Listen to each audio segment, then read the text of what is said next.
The echo of liberty. They called it the long winter. 4 years when the lights in the country dimmed, when institutions creaked under the weight of greed, when promises were auctioned off and the small truths people shared with one another were drowned by louder, dishonest ones. It began with a headline that should have been small.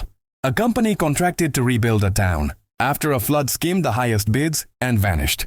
It ended with an act so careful, so enormous, and so American in its mechanics of persistence that, when the dust settled, the word revenge was inadequate. What followed was not mere payback. It was a reclamation. The spark. Maya Alvarez was a transplant, a mechanic's daughter from El Paso who had moved to the industrial belt to build a life with her partner. Jonah. One winter night, their neighborhood flooded. Contractors came. Promises were made. A month later, the contractors' trucks were gone.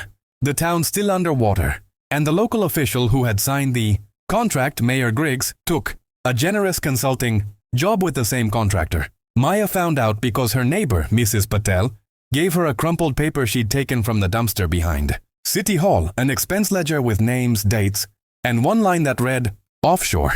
She showed Jonah, who fixed engines and had a way of fixing his face into a look of stubborn measurement, said, "This isn't just stealing a streetlight, that's the spine."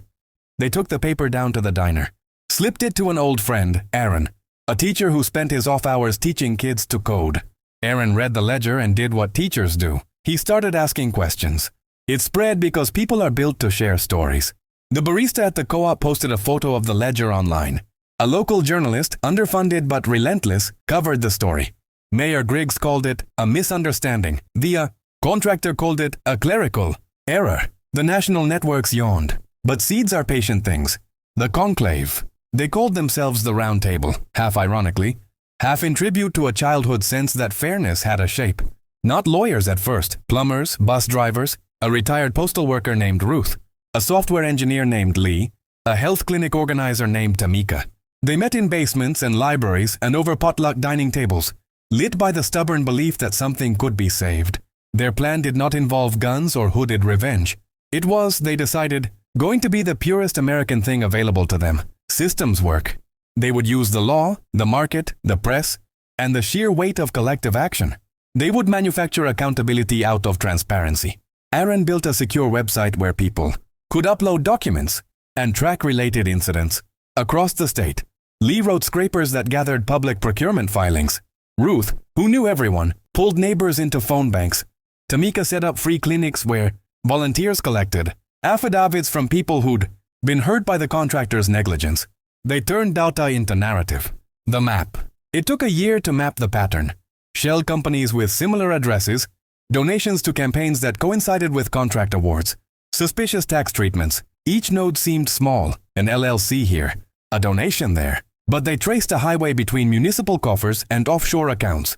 They wrote FOIA requests that read like sieves. They challenged gag orders and subpoenaed digital records. Volunteers at law schools took cases pro bono. A group of open-source investigators in Ohio helped parse metadata that revealed timestamps and credit flows. They found a pattern of contracts given to firms that then subcontracted to unlicensed crews and funneled the difference to pay for private jets and city renovations for the well-connected. The Round Table beat the drum and people listened, not at first in millions but in hundreds and thousands.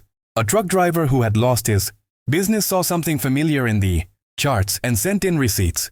A young code intern realized the same shell companies were using a particular web host and found the registration. Email, an alias tied to a holding company of a prominent senator's donor. The map grew. The siege. They called it a siege not because there were lines of soldiers, but because they suffocated corruption with light. Newspaper editorials arrived. Podcasts dug in. When the state inspector delayed a report, the Round Table publicized the delay and offered an alternative analysis. When the contractor sued to silence them, pro bono lawyers turned the suit into a loss for the contractor.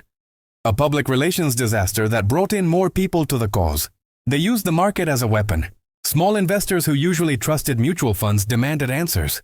The construction company's key corporate clients, worried about liability, paused payments pending investigation. Their insurer raised premiums. Investors filed derivative suits. A major bank, embarrassed to be associated with bankrolling the shell companies, froze accounts when internal audits found improper documentation. Meanwhile, the Round Table did something more subversive. They rebuilt, using crowdsourced funds and volunteer labor. They hired licensed contractors, raised better bids, trained local crews. They fixed houses, reopened clinics, planted trees where the contractors' bulldozers had left scars. Each rebuilt porch was a public proof that the old order could be replaced. The turn. It is one thing to expose a rotten tree. It is another to uproot the ground that let it grow. The Round Table did both. With subpoenas and audits, they tied campaign contributions to policy decisions. They drafted new procurement guidelines, with clawback clauses to be adopted by cities across the state. They fought in city councils and state legislatures, filling hearings with people whose voices had been ignored. They used the law to strip the contractor of licenses, bar officials from future contracts, and require restitution. Mayor Griggs, once confident and campaigned on infrastructure, found himself alone in his office as reporters rattled his windows. He denied everything at first. Then his voice lost color as bank statements made it clear his consulting job had been a payoff. He resigned. The contractor's CEO, who had once given a speech about streamlining progress, had his flights cancelled when airports were notified of civil suits, and his board removed him before shareholders could stage a mea culpa. But revenge, if it is to be meaningful, must change structures, not just individuals. The reckoning. In courtrooms that smelled of stale coffee and legal paper, the evidence the Round Table had cultivated, ledgers, metadata, FOIA trails, witness affidavits, became a tapestry of accountability. Judges praised the meticulous public work. Local juries, fed up with their own towns being emptied, returned verdicts for restitution. Yet the Round Table refused to celebrate at the expense of their principles. They insisted the contractor pay for the towns to be rebuilt by the townspeople.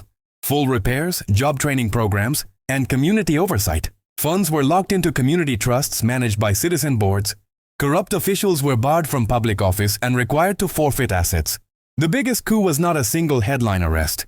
It was the passage of procurement, law that made previously easy corrupt deals visible and punishable. The echo, revenge, they realized, was most satisfying when the people who did the hard work felt the gain. The towns got new levees built by newly trained local crews. The children of the bus drivers went to after school. Programs paid for by restitution funds. The co-op that had posted the ledger became a community center. The web of shell companies unraveled as private investors demanded transparency. And the bank that had skirted rules overhauled its compliance teams. But the deepest revenge was cultural. An entire generation watched as ordinary people, not celebrities or generals, used civic tools to reclaim their lives. They learned to read contracts, to inspect procurement bids, to hold public officials to account. The Round Table published open source guides, templates for FOIA requests, code for scraping public records, and checklists for town auditing. They taught these in classrooms and community centers. Power, which had seemed unassailable, learned the ache of scrutiny. The quiet after. On the second anniversary of the flood that started everything, Maya stood at the rebuilt pier. Kids were learning to fish. Jonah worked at the new community repair shop. Ruth delivered mail and waved to parents. Aaron taught kids to code under an awning of string lights. Tamika ran health checkups from a refurbished clinic that bore a modest plaque. For the people, by the people. They never pretended this was the end of corruption everywhere. Other contractors still tried to cut corners. Other officials still saw public office as private opportunity. But the country, small at first, then larger, had learned an important technique.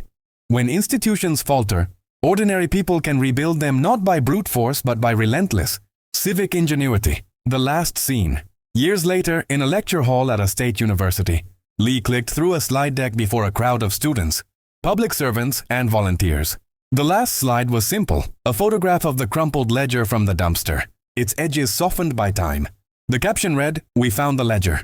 We found each other. We made something larger than anger." A woman in the front row, a young council member who had cut her teeth in those rebuilt towns, asked, "Was it revenge?" Jonah, who'd come down for the reunion, answered without looking back from the window where the river reflected the light. "It was something better. We made justice useful." Maya laughed softly. "We wanted to take something away from the people who stole from us. We got something back. Dignity, work, laws that might hold. That's what keeps the light on." The crowd rose. They did not cheer for blood. They cheered for the diligence that refused to let injustice be the final sentence. This story is grand because revenge here is braided to responsibility. It's an American revenge built on investigation, community, law, and repair. An answer that uses what the country gives: free speech. rule of law, markets, and the stubbornness of neighbors. It's huge because it moves from a flooded street to a movement that changes. Procurement in multiple states. It's the best kind of revenge because it doesn't merely punish, it rebuilds.